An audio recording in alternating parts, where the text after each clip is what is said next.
Tingnan po natin ha. Tingnan natin yung kagaguhan nitong presidente na ito. Ano na naman ang mga pinaggagawa niya ito?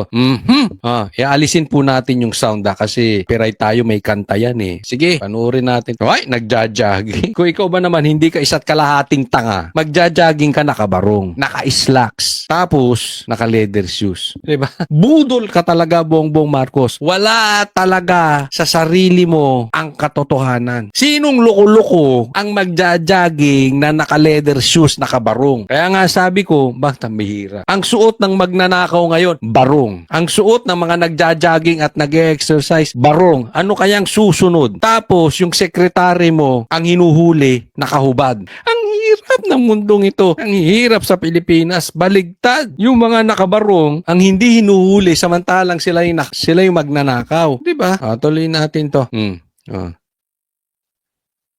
Ayan. Ang haba, no? Healthy na siya nun. Healthy na. Yan na, healthy. Yan no, ang walang cancer. Hindi ko sinasabing may cancer siya. Wala po ako sinabi sa vlog kung ang cancer siya. Hindi mo kami nabudol sa pa-cancer mo ng ganyan. Ibahin nyo si Coach Oli News. Wala ako sinabing may cancer siya. Pero yung sinasabi niyang healthy siya dahil nag-jogging siya ng ganung kaiksi. Tanga. Tanga lang ang magsasabi nun. Di ba? Ganung kaiksi. Sabi ko nga sa inyo, yung iba nagbabasketball pa. Yung iba nga, di ba may basketball player, may age nga. Nagbabasketball pa, naggo-golf pa. Ilan? Ilan yung jumping jacks mo? Ilan? 3?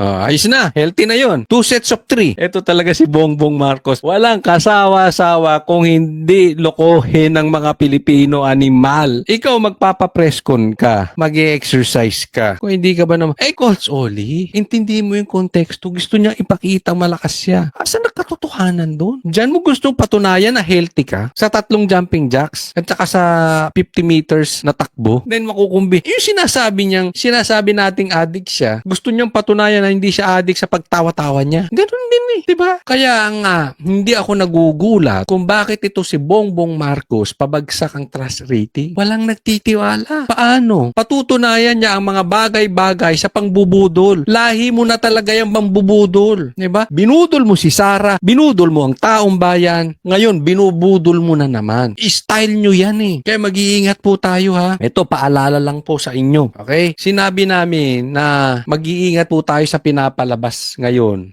Lalong-lalo na pag yung mga mainstream media na bayad. Alam nyo naman siguro kung sino yung mga mainstream media na bayad. O, ilagay nyo sa comment section.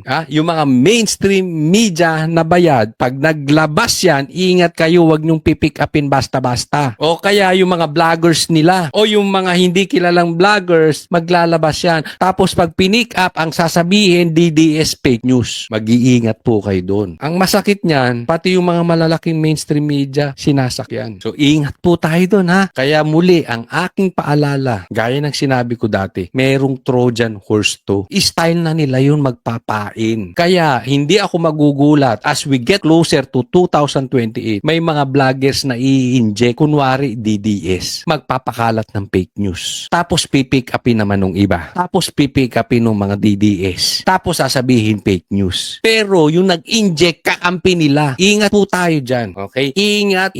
Paano nyo mache-check? Huwag tayo makipag-unahan sa balita. Pangalawa, abangan sa Banateros. Abangan nyo sa Coach Oli News. Hindi po sa nagmamalaki tayo. Pero, alam nyo pa naman, sa simula pa lang, hindi kami nabudol ni Bongbong Marcos. Hindi po kami nabudol ng mamang yan. Okay? So, hindi kami yung patalon-talon lang basta. Hindi ko sinasabi na yung mga dating nabudol ni Bongbong at tumalon ay peke. Hindi po yun ang ibig sabihin. Pero, meron talaga nagagamitin ang kampo ni Bongbong, kunwari DDS. Ingat po tayo sa mga ganitong klaseng media, sa ganitong klaseng vlogger, sa mga ganitong klaseng tao. Dahil padami ng padami yan. As they get desperate, tandaan po natin maraming pera to. Isipin mo nga si Kiko Barsaga, ang ikinulong, ang hinuli. Pero yung mga nagnakaw ng maleta, laya pa rin. Alam nyo ang ibig sabihin nun? Dahil malaki ang pera. Madaming pera. Sinong iniimbestigahan ngayon? Sinong naka-impeach? Ang iimbestigahan imbestigahan sa Kamara? Si BP Sara. Na ang usapin lang ay 150 million confidential funds. Etong mama sa harap ninyo, magkano confidential funds nito? Hindi imbestigahan. Kaya sabi ko sa inyo, maging wais po tayo. Titingnan nyo yung personalidad ng tao, hindi lang yung balita. Kasi malaki po ang pera. Kaya kaya nilang mag-inject ng espiya sa DDS. Kunwari kakampi, kunwari DDS vloggers. Iingat po tayo. Pag eto nagsalita, ang dami naloloko. Okay? Yan, okay na siya yan, no?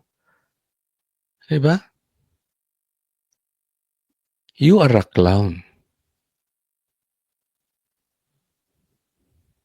Ano yan? 50 meters? 100 meters? Healthy na? Clown to. Ang presidente natin ngayon, clown. Siguro, bongbong. Ayusin mo yung pagtaas ng presyo ng gasolina. Doon po tayo mag-focus. Hindi yung pakikipaglaban mo sa propaganda. Yung pagtatanim ninyo ng hindi magagandang mapatunayan nyo lang na maayos kayo. Walang pakialam ng taong bayan. Mamatay ka. Healthy ka. Walang pakialam. Ang pakialam ng taong bayan, ibaba mo presyo ng gasolina. Matigil yung pagnanakaw. Hindi kung ano yung mga ano yung ganyan.